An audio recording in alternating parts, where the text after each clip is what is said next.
السلام علیکم ورحمۃ اللہ وبرکاتہ۔ 99 نیوز پر اسلامک پروگرام لے کر آپ کا میزبان قاری محمد عثمان فریدی کاڑوی حاضر خدمت ہے۔ آج ہمارا موضوع ہے قربانی کے حوالہ سے قربانی کے چند مسائل جو دوستوں نے ہم سے پوچھے ہیں۔ بہت سے سوالات بھی آئے ہیں اور فرداً ان تمام سوالات کو دہرا کر پھر ان کا جواب بھی دیا جائے گا۔ سب سے پہلا سوال کہ قربانی کس پر واجب ہے۔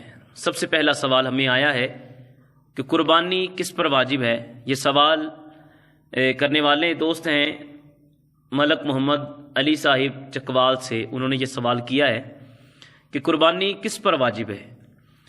اس کا جواب یہ ہے کہ قربانی سب سے پہلے مسلمان پر، عاقل ہو، بالغ ہو، مقیم ہو اور صاحب نصاب ہو۔ مسلمان کی بات اس لیے ہے کہ جب تک کوئی بندہ اسلام میں داخل نہیں ہوتا تو اس پر یہ اسلام کے قوانین لاگو نہیں ہوتے۔ اب دیکھیں، ہندو بھی کرتے ہیں، جانوروں کو ذبح کرتے ہیں، سکھ بھی کرتے ہیں اور وہ خاص تہواروں پہ بھی کرتے ہیں۔ تو وہ جتنا مرضی وہ جانوروں کو ذبح کر لیں، خون بہا لیں، جو مرضی کر لیں، یہ قبول نہیں ہے۔ کیونکہ ان کے پاس ایمان نہیں ہے، مسلمان نہیں ہے، اسلام کا طریقہ کار نہیں ہے۔ تو مسلمان عمل کی مقبولیت کے لیے، نیک عمل کی مقبولیت کے لیے مسلمان ہونا ضروری ہے۔ تو اسی لیے سب سے پہلے مسلمان ہونا یہ شرط میں شامل ہے۔ دوسرا، بالغ اور عاقل ہونا۔ بالغ آپ کو پتہ ہی ہے کہ 14 سال 15 سال کی عمر میں آج کل جو ہے وہ بچہ بالغ ہو جاتا ہے، اور پھر اس کے بعد بالغ اور عاقل ہونا، عقل مند بھی ہو، مجنون نہ ہو، پاگل نہ ہو، اس طرح نہ ہو، عاقل اور بالغ ہو، سمجھدار ہو، تو اس پر قربانی۔ پھر اس کی تیسری جو شرط ہے وہ ہے مقیم ہونا۔ مقیم ہونے سے کیا مراد ہے؟ مقیم ہونے سے مراد یہ ہے کہ وہ شخص سفر میں نہ ہو، اپنے گھر میں ہو، اپنی جگہ پر ہو، وہ مسافر نہ ہو، سفر میں نہ ہو۔ اب سفر کیا؟ جیسا کہ کوئی بندہ کسی دوسری جگہ پر جاتا ہے تو وہاں پر جا کر وہ سفر، یعنی کہ اپنی آبادی سے نکلنا، اپنی علاقے سے نکلنا، آبادی سے نکلنا اور 92 کلومیٹر کا سفر طے کرنا، وہ سفر کہلاتا ہے۔ 92 کلومیٹر، 92 کلومیٹر کا جو سفر ہے وہ طے کرنا، یہ سفر مسافر اسی حد تک پہنچتا ہے۔ 92 کلومیٹر آج کے دور میں جو مروجہ ہے وہ یہی ہے۔ اگر کوئی شخص 92 کلومیٹر کا سفر طے کرتا ہے اور وہ وہاں پر جا کے رہتا ہے تو وہ مسافر ہوتا ہے۔ کب تک؟ 15 دن سے کم مدت میں اگر وہ وہاں پر رہتا ہے تو وہ مسافر کہلائے گا۔ 15 دن کے بعد وہ مقیم ہو جائے گا۔ 15 دن سے پہلے مسافر ہے، 15 دن کے بعد مقیم ہے۔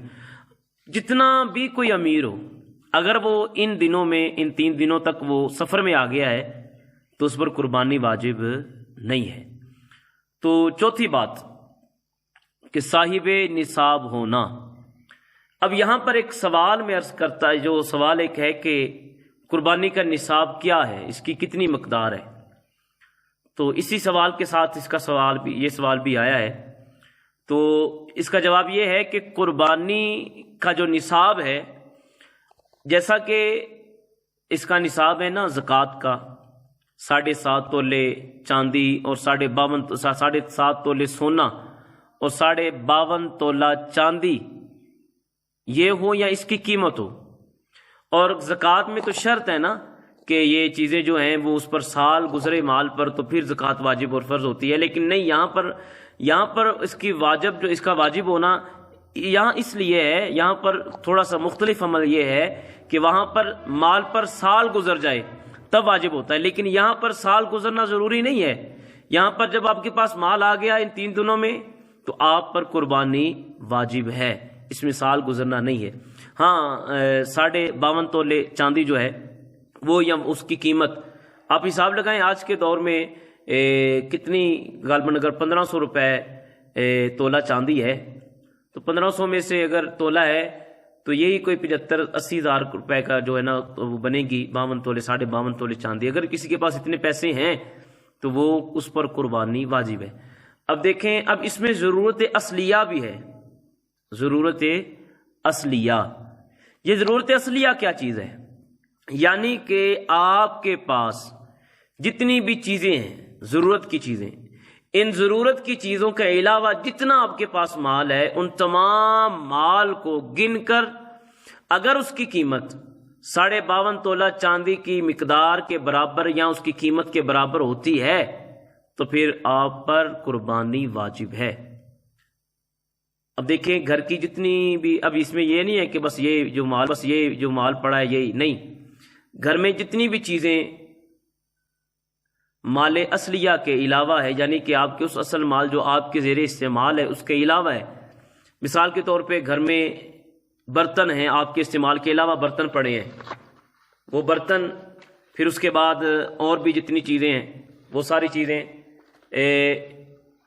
اور چیزوں سے مراد یہ ہے کہ گاڑی اگر آپ کی ضرورت سے زیادہ ہے، ایک مکان ہے وہ ضرورت سے زیادہ ہے، آپ اس میں رہتے نہیں ہیں، پلاٹ پڑا ہے آپ اس میں رہتے نہیں ہیں، گو وہ تجارت کی غرض سے ہو یا رہائش کی غرض سے ہو، آپ کے پاس زائد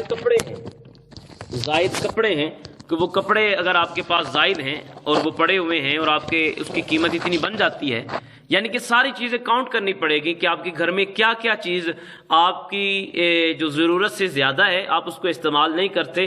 حتیٰ کہ ایک بندے کے پاس مکان ہے اور وہ ڈبل سٹوری کا مکان ہے، نیچے وہ رہتا ہے اور اوپر کا جو پورشن ہے وہ ویسے ہی پڑا ہوا ہے، اس کے استعمال میں نہیں ہے، تو اس کی بھی قیمت دیکھی جائے گی اور پھر اس قیمت کو کاؤنٹ کر کے اس پر بھی وہی حق جاری ہوگی، وہی حق آئے گا کہ اگر اس کی قیمت اس میں آتی ہے 52.5 تولہ چاندی میں تو اس کی یا قیمت میں آتی ہے تو پھر اس پر بھی قربانی واجب ہے. تو اسی طرح یہ اس کے علاوہ اور بھی، اور اگلی بات یہ ہے کہ کیا گھر میں ایک آدمی قربانی کر دے تو کیا سب کی قربانی ہو جائے گی؟ نہیں، ایسا نہیں ہے. کوئی شخص بھی جس پر بھی قربانی واجب آتی ہے، جو مال اصلیہ کے علاوہ جس کا نصاب یہاں تک پہنچتا ہے، اس شخص پر قربانی واجب ہے. بالغ اور عاقل ہونا ضروری ہے نا، اور پھر وہ صاحب نصاب ہو. اب آپ دیکھیں، مثال کے طور پر ایک بندے نے اپنے بچے کے لیے کوئی گاڑی لے کے علیحدہ رکھی ہوئی ہے، وہ گاڑی اس کی ضرورت سے علاوہ ہے تو اس بچے پر آپ نے اس کے نام لگائی ہوئی ہے، آپ نے اس کے نام پر کی ہوئی ہے، وہ چیز اس کے نام پر ہے، وہ مالک ہے اس چیز کا، تو پھر اس پر اس کی قربانی علیحدہ ہوگی. زوجہ جو بیوی ہے اس کے پاس اگر سونا ہے گھر میں پڑا ہوا تو وہ سونے کی مالک ہے تو اس پر قربانی علیحدہ ہوگی. یعنی کہ جو بھی جس طرح بھی مال کا جو ہے مالک ہے وہ اپنے مالک ہونے کے حساب سے، گھر میں ہر فرد جیسے بھی مالک ہے وہ اپنے مالک ہونے کے حساب سے قربانی جو ہے وہ خود کرے گا، وہ اس پر واجب ہے. یہ نہیں ہے کہ گھر کے ایک فرد نے، ایک بندے نے قربانی دے دی اور پھر اس کا جو ہے وہ قربانی جو ہے وہ ادا ہو جائے گی. نہیں، ایسا نہیں ہے. جس پر واجب ہے وہی قربانی کرے گا تو پھر اس کی جو ہے وہ قربانی جو ہے وہ ادا ہوگی. اب جو ہمارا اگلا سوال یہ ہے، آپ نے سمجھ لیا ہوگا، اگلا سوال تو ہمارا یہ ہے کہ یہ سوال ہمیں کیا ہے، سوال کرنے والے ہیں جناب محمد عبد الرحمن صاحب سیالکوٹ سے. انہوں نے سوال ہمیں بھیجا ہے کہ کون سے جانور کی قربانی کی جا سکتی ہے. دیکھیں، وہی جو پیارے آقا علیہ الصلوۃ والسلام نے ارشاد فرمایا کہ اونٹ، گائے، بھینس، بھینسا یا بیل، پھر اس کے بعد بکری، بکرا، دمبا اور دمبی. ایک بار پھر میں ریپیٹ کرتا ہوں، اونٹ، گائے، بھینس یا بھینسا، بھینس اور بھینسا، اب بیل، بکرا، بکری، دمبا، دمبی، یہ چیزیں جو ہے جو قربانی کے لیے پیارے آقا علیہ الصلوۃ والسلام کی طرف سے امت کو عطا ہوئی ہیں. پیارے آقا علیہ الصلوۃ والسلام نے ان چیزوں کی قربانی کرنے کا حکم ارشاد فرمایا. اب اس میں ایک سوال جو آگے بڑھتا ہے وہ یہ سوال ہے کہ ان کی عمریں کتنی ہونی چاہیے. سب سے پہلی بات، اونٹ جو ہے وہ 5 سال کا ہو،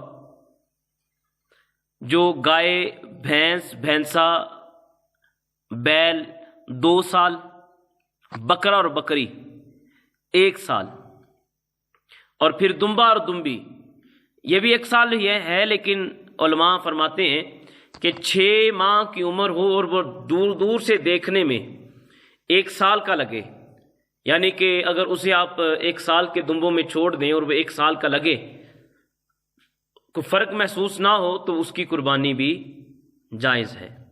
6 ماہ عمر بعض بتاتے ہیں، فرماتے بھی ہیں، اس کی قربانی جائز ہے۔ تو اسی طرح ان کی عمریں، یہی ان کی عمریں ہیں۔ ہمارے یہاں پر نا ایک بڑا رواج ہے۔ کیا رواج ہے؟ وہ رواج یہ ہے کہ ہم دیکھتے ہیں 2 دانت ٹوٹے ہوئے، جسے ہم دوندا کہتے ہیں، کھیرا ہو تب بھی لگ جاتا ہے۔ دوندا ہونا ضروری نہیں ہے، ضروری سے مراد کہ بعض اوقات دوندا ہونا نہیں، بلکہ عمر پوری ہونا ضروری ہے۔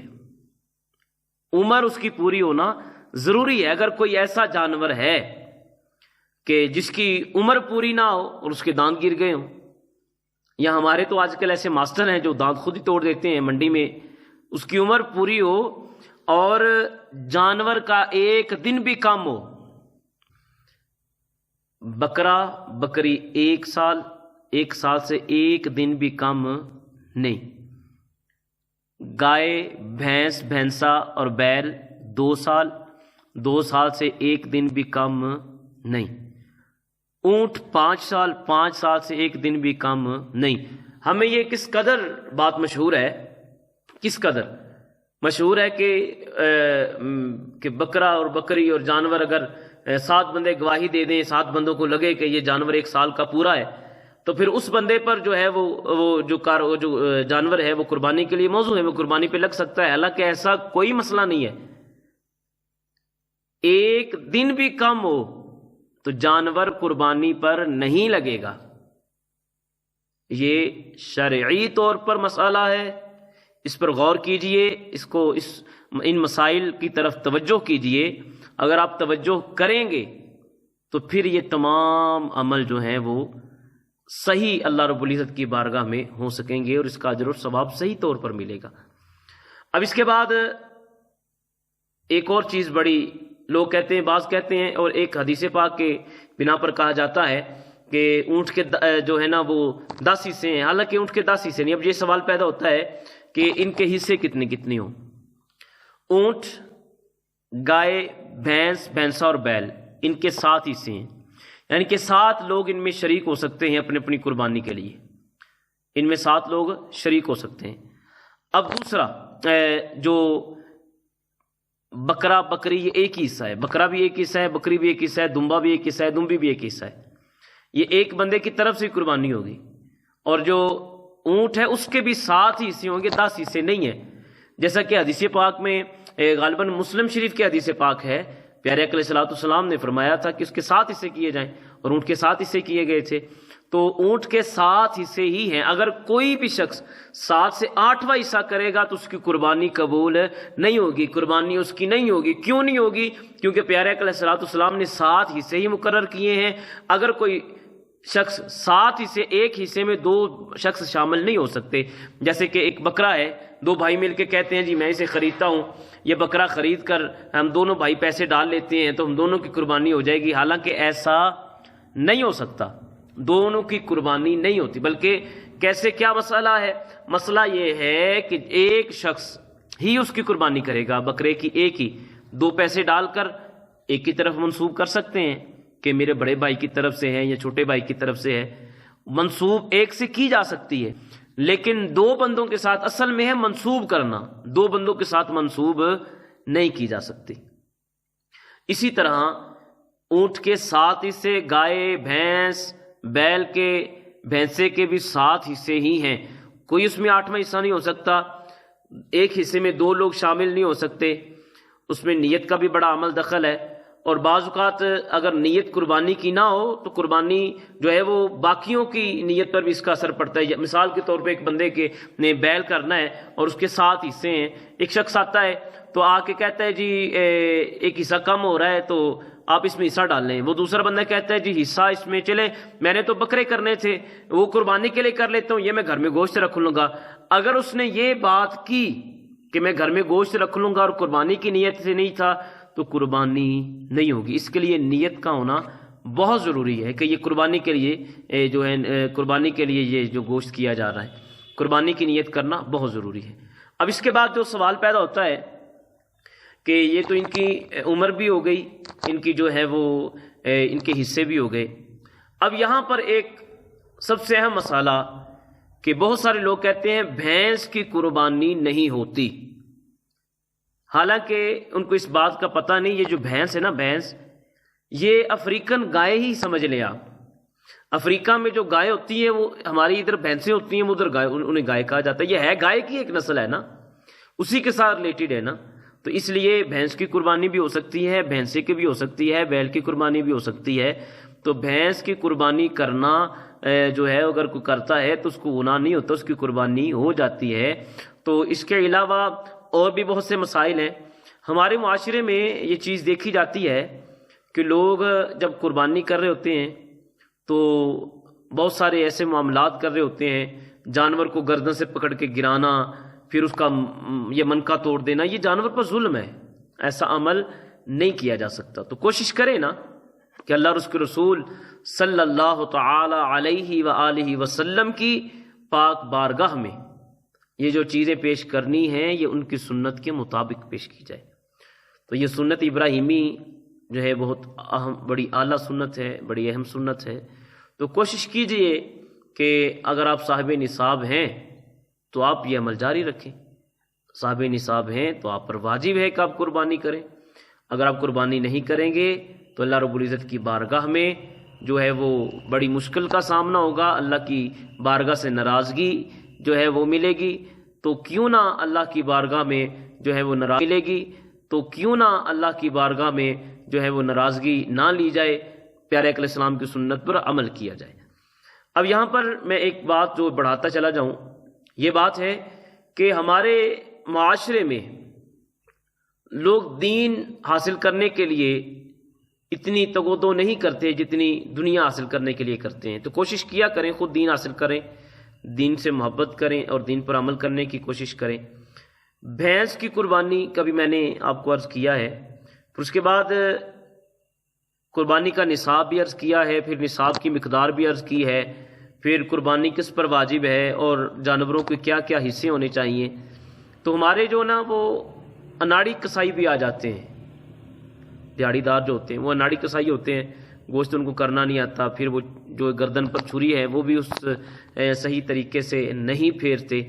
تو کوشش کی جائے کہ جو کاریگر ہے اسی سے کروایا جائے، اور کوشش کی جائے کہ گردن پر جو چھری ہے وہ خود پھیری جائے۔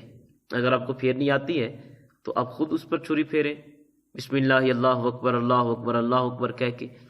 تو اس کے گوشت کی تقسیم بھی ہے، وہ انشاءاللہ نیکسٹ پروگرام میں آپ سے عرض کی جائے گی۔ اور ایک سوال موضوع سے ہٹ کر ہے، سوال یہ ہے کہ کیا قرآن عظیم میں کہیں پر نماز پڑھنے کا حکم بھی آیا ہے؟ کیونکہ بہت سارے لوگ کہتے ہیں کہ اللہ نے نماز قائم کرنے کا حکم دیا ہے، پڑھنے کا نہیں دیا، کیونکہ قرآن پاک میں نماز پڑھنے کا حکم نہیں ہے، نماز قائم کرنے کا حکم ہے۔ یہ سوال ہمیں آیا ہے یو کے سے، کسی دوست نے سوال کیا ہے۔ اس کا جواب یہ ہے کہ بڑی مشہور بات ہے کہ لوگ کہتے ہیں جی قرآن میں قائم کرنے کا حکم، جی بالکل قائم کرنے کا حکم ہے۔ تو وہ قائم کرنا کوئی عام بات تو نہیں ہے، وہ قائم کرنا کیا ہے؟ وہ قائم کرنا یہ ہے کہ جیسے سیدنا امام حسین رضی اللہ تعالیٰ عنہ نے کربلا میں نماز قائم کی تھی، قائم، اللہ سے بات کر کے پھر بھاگنا نہیں، اللہ کی بارگاہ میں اس طرح مضبوط ہو کے کھڑے ہونا ہے، ایمان کی مضبوطی ہے۔ اور نماز، جہاں تک یہ بات ہے کہ قرآن میں یہ نہیں لکھا کہ نماز پڑھنے کا حکم نہیں ہے، نماز پڑھنے کا ذکر نہیں ہے، تو ہے کیوں نہیں ہے؟ انا اعطیناک الکوثر فصلی لربک وانحر ان شانئک هو الابتر۔ اب دیکھیں قرآن عظیم میں ہے انا اعطیناک الکوثر، بے شک ہم نے آپ کو خیر کثیر عطا کیا، فصلی لربک وانحر، پس نماز پڑھی اپنے رب کے لیے، وانحر اور قربانی کیجیے۔ یہاں پہ ہے نا نماز پڑھی اپنے رب کے لیے کا ذکر نہیں ہے، تو ہے کیوں نہیں ہے؟ انا اعطیناک الکوثر فصلی لربک وانحر ان شانیک هو الابتر۔ اب دیکھیں قرآن عظیم میں ہے انا اعطیناک الکوثر، بے شک ہم نے آپ کو خیر کثیر عطا کیا، فصلی لربک وانحر، پس نماز پڑھی اپنے رب کے لیے، وانحر اور قربانی کیجیے۔ یہاں پہ ہے نا نماز پڑھی اپنے رب کے لیے، یہاں پہ حکم ہے فصلی لربک وانحر، پس نماز پڑھیے اپنے رب کے لیے۔ تو یہ نماز پڑھنے کا حکم تو قرآن پاک سے مل گیا۔ تو یہ جو وہ کچھ اور لوگ ہیں جو قائم کرنے کی بات کو اور سمجھتے ہیں، وہ جو ہے نا وہ شریعت کے مطابق ان کا جواب درست نہیں ہوتا۔ تو شریعت کے مطابق یہی ہے کہ جب تک ہم خود اپنا جو ہے نا وہ نفس نفیس خود نماز ادا نہیں کریں گے، جس طرح پیارے علیہ الصلوۃ والسلام نے ادا فرمائی، اس وقت تک ہماری نماز نہیں ہوگی۔ ہم جتنا مرضی کہیں آنکھ بند کر کے ہو جاتی ہے، یہ وہ کچھ بھی نہیں۔ کیا ہم مولا علی رضی اللہ تعالیٰ عنہ سے بڑھ کر ہیں، یا امام حسین پاک سے، یا صحابہ کرام سے، سیدنا صدیق اکبر سے، عمر فاروق، عثمان غنی سے بڑھ کر ہیں؟ کیا ان کی نمازیں انہوں نے نماز قائم نہیں کی جیسے آپ نماز قائم کرتے ہیں؟ نہیں، ان کی نماز ہی اصل نماز تھی، ان کی نماز ہی ہے وہ جو قائم والی نماز ہے۔ تو آپ بھی اگر نماز قائم کرنا چاہتے ہیں تو ان کے طریقے پر عمل کریں نا۔ اللہ رب العزت مجھے آپ کو ہم سب کو عمل کی توفیق عطا فرمائے، اور ملتے ہیں انشاءاللہ اگلے پروگرام میں۔ دیکھتے رہیے 99 نیوز۔ السلام علیکم ورحمۃ اللہ وبرکاتہ۔